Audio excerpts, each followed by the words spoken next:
మన ముకుందాలో Christmas and new year offer వీఏపై ఫ్లాట్ 10% తగ్గింపు. వివరాలకి సంప్రదించండి.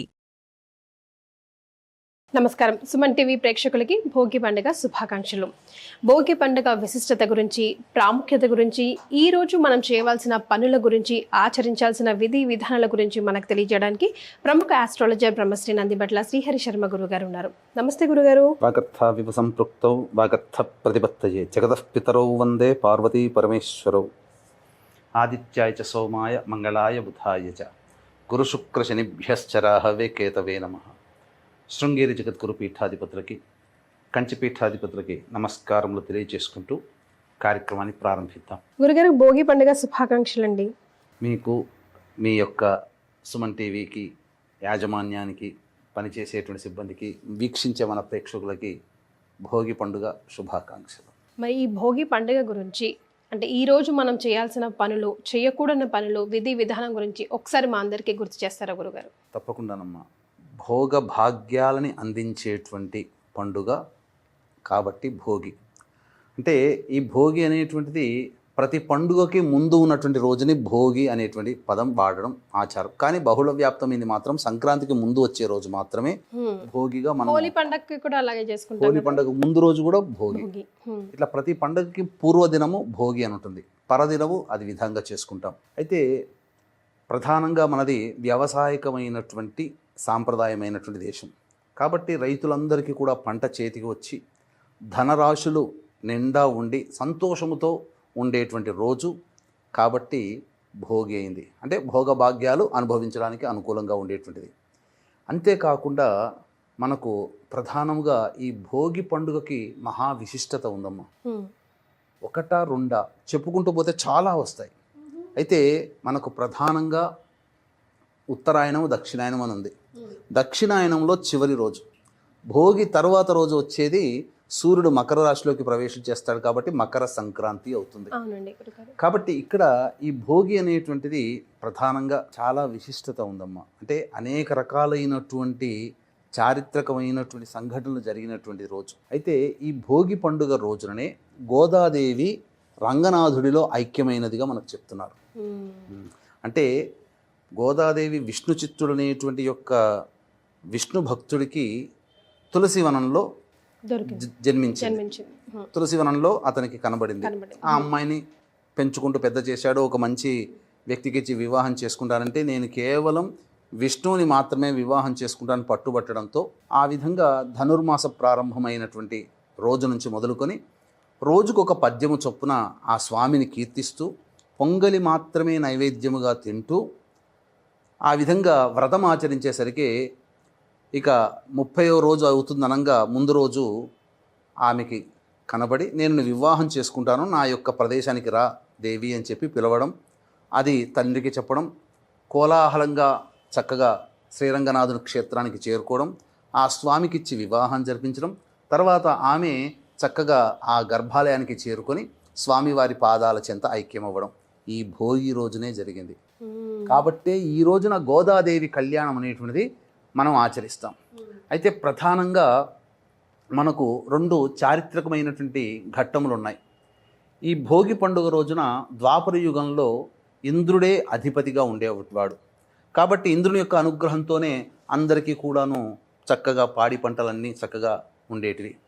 అయితే ఈ యొక్క కృష్ణ భగవానుడికి సంబంధించిన యాదవులందరూ ఉన్నారు కదమ్మా, వాళ్ళందరూ కూడా ఇంద్రుని పూజిద్దామనంటే ఇంద్రుని పూజించేటువంటి అర్హత రైతులకి మాత్రమే. మనము గోవులను కాచుకునేటువంటి గోపాలులం కాబట్టి మనం ఈ గోవర్ధనగిరి మనకి ఈ యొక్క గోవులకి కావలసినటువంటి ఆహార సామాగ్రి ఇస్తుంది కాబట్టి ఆ గోవర్ధనగిరిని పూజిద్దాం అనడం, ఇంద్రుడికి కోపం రావడం, అలాగే బాగా అధికమైనటువంటి తన దగ్గర ఉన్నటువంటి శక్తినంతా పెట్టి అధిక వర్షపాతాన్ని కలగజేయడం, కృష్ణ భగవాన్ల వారు చిటికన వేలతో గోవర్ధన పర్వతం ఎత్తడం, తర్వాత తన యొక్క యాదవులందరినీ గోవులందరినీ సంరక్షించడం, ఇంద్రునికి గర్వభంగం అవ్వడం ఈ రోజు జరిగింది.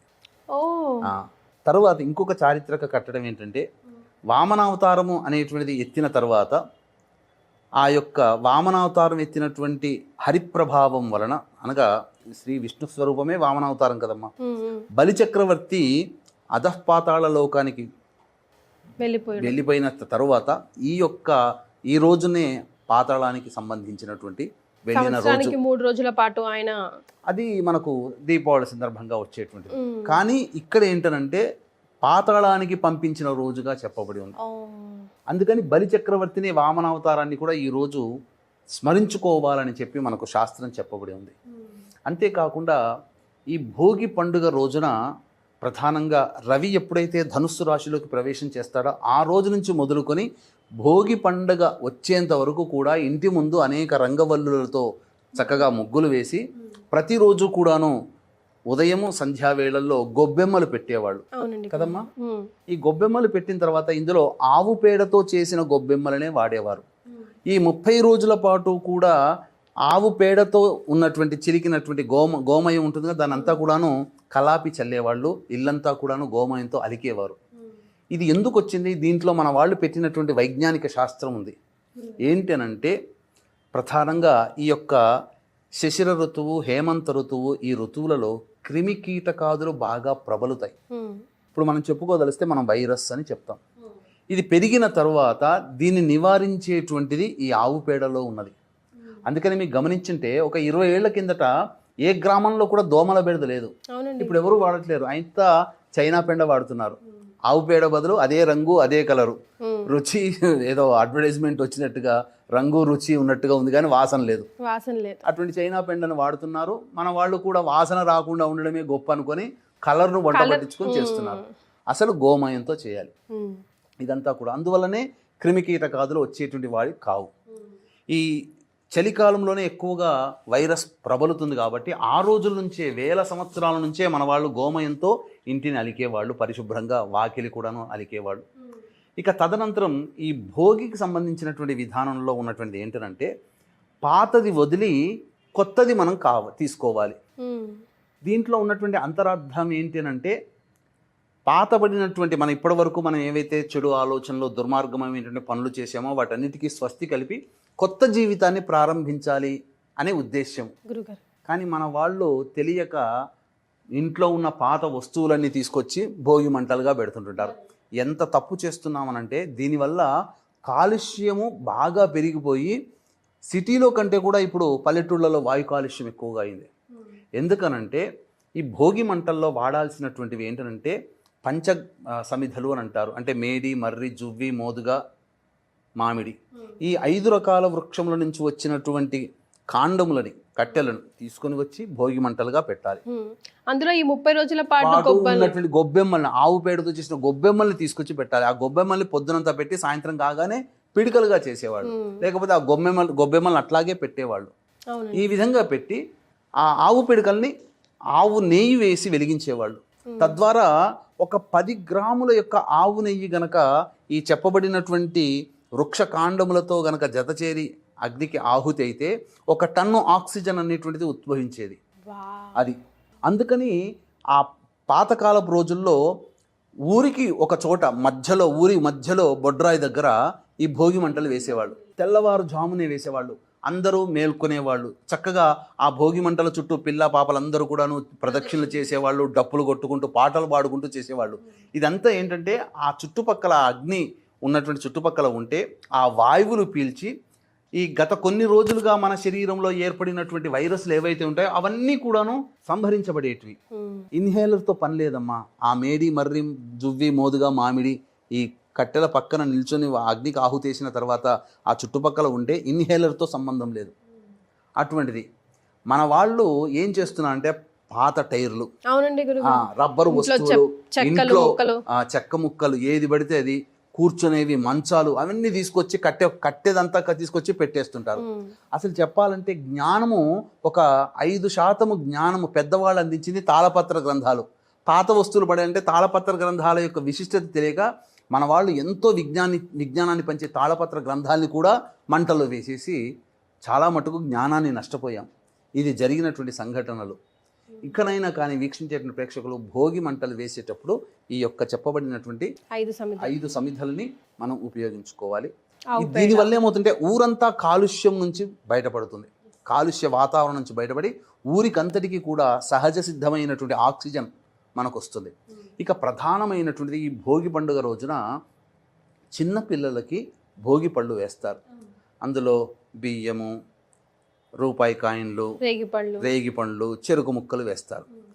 ఇక్కడ ఈ భోగిపళ్ళు వేసేటువంటి అంతరార్థం ఏంటంటే రేగిపండు సూర్యుడికి సంబంధించినటువంటి గుర్తు. సూర్యనారాయణుణ్ణి ప్రతీకగా రేగిపండు.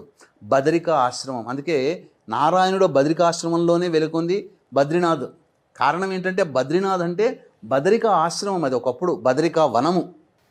రేగిపళ్ళు చుట్టూ ఉండేటి, మధ్యలో నారాయణుడు వెలిశాడు, నారాయణునికి ప్రీతికరం. అందుకనే ప్రత్యక్ష నారాయణుడు సూర్యభగవాన్ కాబట్టి రేగిపండుని చూస్తాం. రేగిపండుని దూరం నుంచి ఇలా చూసామంటే ఉదయిస్తున్నటువంటి సూర్యుడు ఎలా రంగులో ఉంటాడో పండిన రేగిపండు, పండబోతున్నటువంటి రేగిపండు ఆ కలర్లో ఉంటుంది. అంతేకాకుండా ధాన్యాన్ని, బియ్యము, ధాన్యం అనేటువంటిది మనకు భోగ భాగ్యానికి సంకేతం బియ్యం అనేటువంటిది.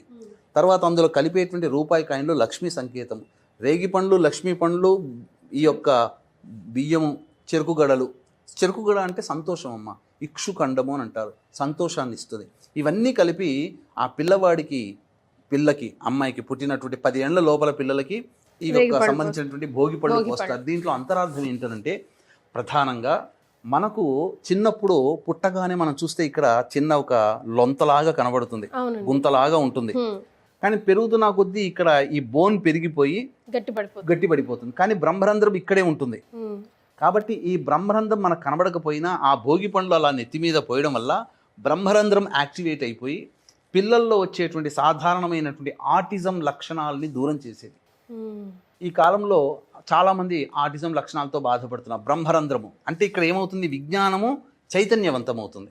ఇది తెలుసుకోవాలి. భోగి పండ్లు వేసేటప్పుడు కూడా తూర్పు వైపున పిల్లల్ని పెట్టి చక్కగా ఒక ఉచితాసనం వేసి పెద్దవాళ్ళు వచ్చి ఆ భోగి పండ్లని చుట్టూ కూడాను 3 సార్లు తిప్పి భోగి పళ్ళు వేయాలి. ఈ విధంగా చేసుకోవాలమ్మా భోగి పళ్ళు వేసే విధానం ఇది. గురుగారు, మనం అభ్యంగన స్నానం కూడా భోగి రోజే కదా చేసేది? అభ్యంగన స్నానము 3 రోజులు చేయాల్సిందేనమ్మా. భోగి రోజు చేయాలి, సంక్రాంతి రోజు చేయాలి, కనుమ రోజు కూడా చేయాలి. ప్రత్యేకించి సంక్రాంతి రోజున చేయాలి. ఈ 3 రోజులు కుదరకపోతే సంక్రాంతి రోజునైనా చేయాలి. సంక్రాంతి రోజున ఈ యొక్క అభ్యంగన స్నానం చేయనటువంటి వ్యక్తికి 6 సంవత్సరాలు లేదా 6 నెలలు దారిద్ర్యం అనుభవిస్తాడట శాస్త్ర ప్రకారం. అందుకనే సూర్యోదయం కంటే ముందే ఈ సంబంధించినటువంటి విధానంగా మనం చేసుకోవాలి. సాయంకాలం అంతా కూడాను చక్కగా అందరూ ఆ ఊళ్ళో ఉన్నటువంటి మహిళలందరూ చక్కగా చేరి చక్కగా ఆనందంగా సంగీత కచేరీలు, పాటలు పాడుకుంటూ ఈ భోగి పండుగ రోజుని చక్కగా ఆనందంగా గడుపుతారమ్మా. భోగి మంటలు ముఖ్యంగా ఇప్పుడు ఫర్ ఎగ్జాంపుల్ ఇప్పుడు 13th 14th సంక్రాంతి అనేది కాంట్రవర్సీ అవుతుంది కూడా, అది నెక్స్ట్ వీడియోలో మనం తెలుసుకుందాం. ఇప్పుడు 13th అయితే 12th ఈవినింగ్ వేసుకోవాలా, 13th ఈవినింగ్ వేసుకోవాలా, ఇది ఒక క్వశ్చన్. ఇప్పుడు సంక్రాంతి అనేక పంచాంగాల ప్రకారము, సూర్యగ్రహణ ప్రకారం అయితేనేమో 14వ తారీఖు చేసుకోండి అని చెప్పేసి నిరయన పంచాంగం ప్రకారం చెప్పేటువంటిది. ఈ సంబంధించినటువంటి ఈ దృగ్గణితము ఇవన్నీ కూడాను 15వ తారీఖు అనేటివి చెప్పబడ్డాయి. ఎక్కువగా పంచాంగకర్తలు చెప్పాల్సినటువంటిది. కాబట్టి అందరూ పంచాంగకర్తలు ఎక్కువ మంది ఏకీభవించిన రోజు 15వ తారీఖు సంక్రాంతి, 14వ తారీఖు రోజున భోగి. కాబట్టి భోగి ఆ రోజున చేసుకోవాలమ్మా. అలాగే సంక్రాంతి అంటేనే గుర్తుకొచ్చేటువంటిది ఈ సంబంధించినటువంటి పెద్దలకి సంబంధించినటువంటిది. కాబట్టి పెద్దలకి సంబంధించినటువంటి పితృతర్పణాలు ఇవన్నీ చేసుకోవచ్చు. లేదా అవకాశం ఉంటే మన పీఠమాధ్వర్యంలో 15వ తారీఖు రోజున పిండ ప్రదానము, పెద్దవాళ్ళకి తర్పణాది కార్యక్రమాలు అనేటువంటివి చేయించడం జరుగుతుంది. అవకాశం ఉన్న వాళ్ళు ఈ కార్యక్రమంలో గోత్రనామాలు నమోదు చేసుకోవచ్చు. చాలా సంతోషం గురుగారు, ధన్యవాదాలు. సర్వం శ్రీ ఉమామహేశ్వర పరబ్రహ్మార్పణమస్తు.